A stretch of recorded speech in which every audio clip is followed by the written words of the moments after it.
If I may ask one question. Some people want to know, was there any indication from Allah to Huzur before the election that Huzur will be the fourth Khalifa?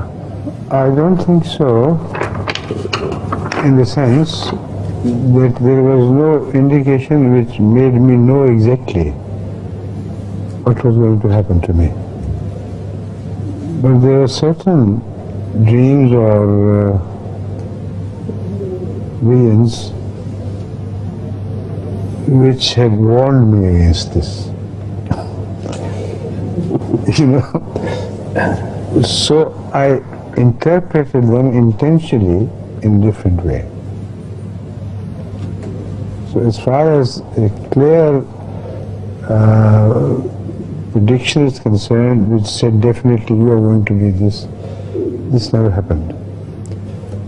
So it was a sort of surprise, most certainly, but a surprise which had a vague indication of something which was going to happen.